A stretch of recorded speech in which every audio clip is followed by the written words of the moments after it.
Fijn dat je kijkt naar deze live video.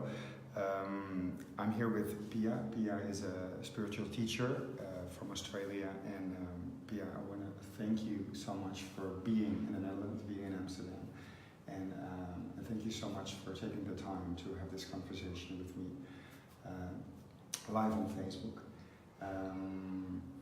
This morning we had a beautiful conversation. We know each other for a longer time, and one of the topics you talked about was about the concepts truth and love. And can you explain me and the viewers how these two are related to each other? Well, thank you for inviting me. I love coming to the Netherlands. This is your third time? Fourth time. Fourth time. Already. And it's just naturally growing. Yeah. And I'm in the direct experience. I was just dialoguing with the group just then, seeing people's spiritual maturity and their central nervous system being more and more prepared for the Shakti, the energy of full embodiment awakening. Mm-hmm. Now, the facets of love and truth are the same coin, and you could say awareness and sacred heart, truth and the love, the sacred heart. And at the time, right now on the planet, you see a lot of beings being aware of awareness, and we're also aware of our sacred heart. But the moment we bring them both together, letting awareness rest in the sacred heart, a whole other dimension opens up that's not unfamiliar. It's like a yes, the whole system then can relax. And it's so important to bring them both together. They're hand in hand. Yet often we play them one and in underneath still yearning and searching for the other. Yeah? And it's about learning to play the two. Yeah. And that truth in being very, very honest with yourself is so important. We can jump over it, we can push it away, we can wish that it wasn't happening. And we're wanting the sacred, yet the intimacy of catching that moment of playing the untruth and meeting that in love sets us free. Mm-hmm. Yeah. So is it what I told you before, and I always have these challenges in my personal life, is that when I hear you talking, it really resonates, and then I try to remember it in a way, or to even share it with others, and then it's really difficult. So in a way, the mind is taking it over. So what's happening? Yeah, that's right. You know, there's different qualities of listening. Yeah. And the invitation is always to hear the sacred through feeling, through the heart, not through the mind, because the mind's not designed for it. Mm-hmm. It's as simple as that. And we're not designed to hold on to the sacred. It's there to be called upon in any moment. So if you listen to the sacred words through feeling, hearing, seeing, then you've got it as an experience. And when your system needs that wisdom, that knowledge, that sacred knowing, it just rises up. Yeah. But if your mind grabs hold of it, it's too small to put this massive knowing in. So then it becomes confused. And then in the confusion, it draws upon the duality, Yeah. which is the conditioning, the emotional body, the ancestral body, and then up comes the old behaviours of playing, how your system plays in meeting. Mm-hmm. And we can fall short of what is always underneath, which is the sacred. So you can call that duality play the fluff. Mm-hmm. It's not real, but when you're playing it, it can really feel like it's real. And sometimes we have to meet it. And we hold it in love. And the key is just bring everything to the heart. What rises up and bring to the heart. And when you're listening to sacred words and you recognise you're listening through the heart, Or then you mentioned about how do I go and share this with my friends? Yeah. And you know, any revelation, any aha moments, great epiphanies, if we start speaking through the mind, we dissipate the energy, we narrow it down. If we share through the direct feeling, the experience, then we're actually opening up. One, we're grounding it because we're sharing that love and truth, and it's designed to continually be shared. So we're grounding that, and we're creating a broader field for us to once again go, aha, within the revelation. It's like a donut. We are a donut of sacred energy. And in that, there's this continual play if we play it like that. Yeah. It's so simple, it can be overlooked. Yeah. And another question is, when you are mentioning the word you, like where you say what you can do is to, well, and then, but who again is you? That's the sacred presence in play.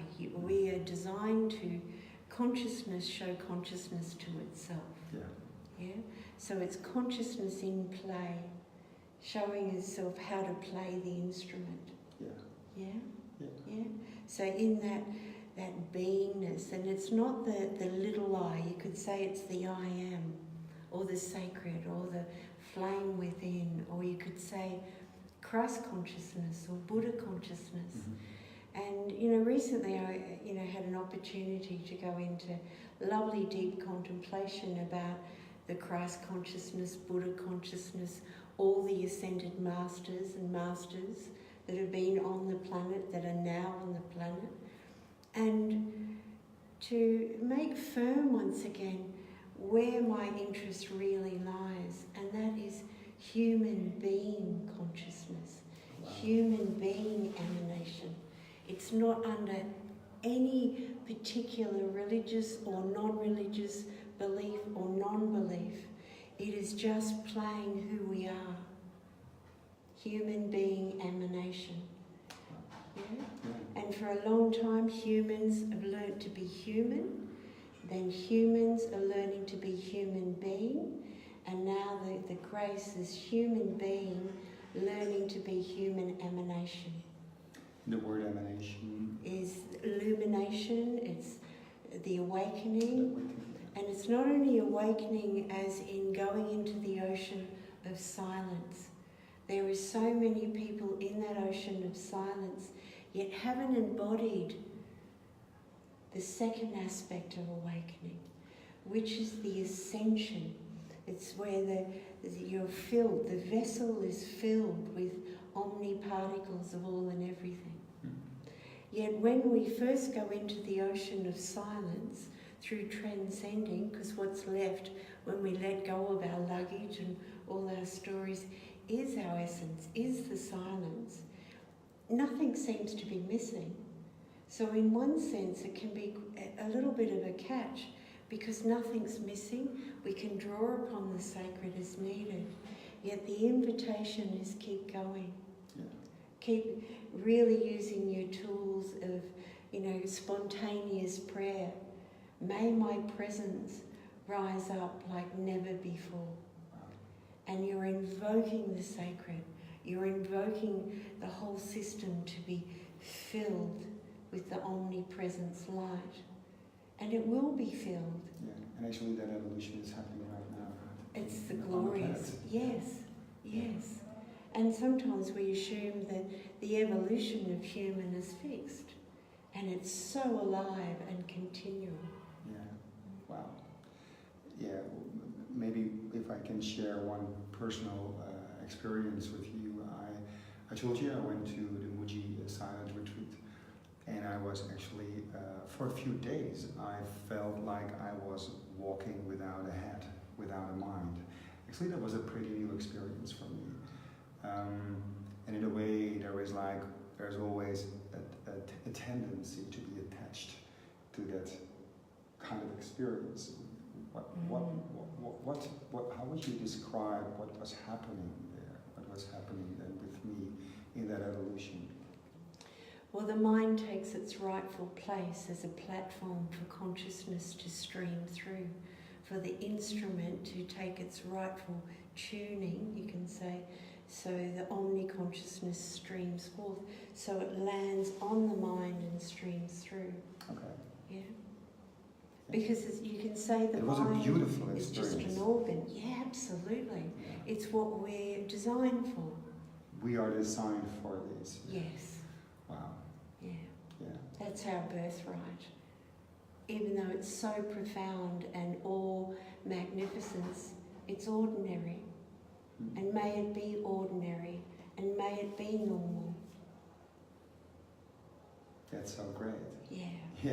Yeah. Yeah. And to know that it's your birthright in the ordinary, you know, the assumption that we have to be a particular polished meditator or, you know, a really good person in the community and a person that doesn't experience different emotions or can be clumsy in handling situations is nonsense.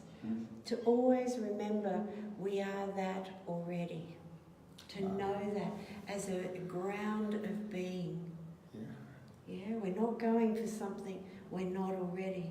We're learning to surrender, to feel, to invoke the sacred. That's so beautiful. Yeah. Wow. These are. When you speak, it needs. Well, I need a time to really resonate your words. So the invitation there is to feel it a little bit more. Yeah. Because it means that then you're still filtering it through the mind. Yeah. So then let's tweak it a little bit here and let's just come with the feeling of the words, because then your presence will straight away be in play rather than having to settle a little bit. Yeah. And to feel it, like to really take a moment to...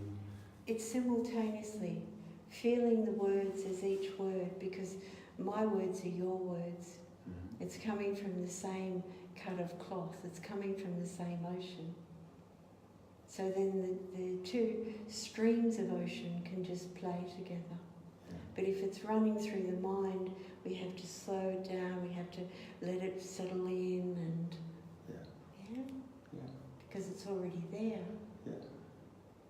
Yeah. And we're going back to, you know, that when you were saying about Nuji and you went into that place of no mind, no hat, and you know, we can have lots of tastes of that to settle into that, to get ready for that. Yeah. And then the trap can be that we try and recreate that. Yeah. And that's an understandable because it's so beautiful, it's so profound and everything. And yet then what will happen, because you've gone so deep into the ocean to feel that, then there'll be a bubbling up of anything else that's not of that vibration for you to tend to tenderly. And so when you tend to it, then that will take you back there. Yet sometimes you can miss what's happening here because you're on this focus, I want to get there. But meeting what's happening here will naturally drop you back into there. Yeah? Yeah? Just like that. It's such a simple play that the mind can keep jumping over it. Yeah. So simple that the mind can jump over it, yeah. So it's really, well, again, it's really resonating, and I'm so grateful because now our conversation can be heard by other people, and so thank you so much for this conversation, and what you said earlier, your words are my words.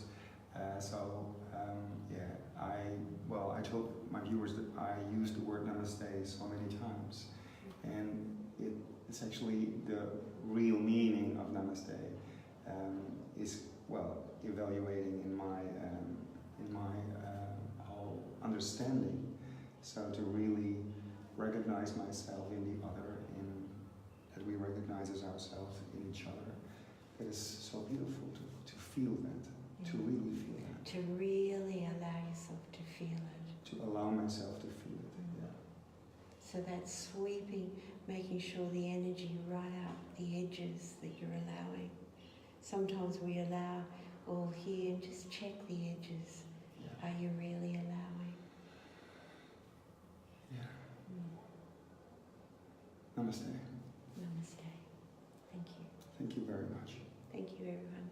Dank je wel. Bedankt voor het kijken.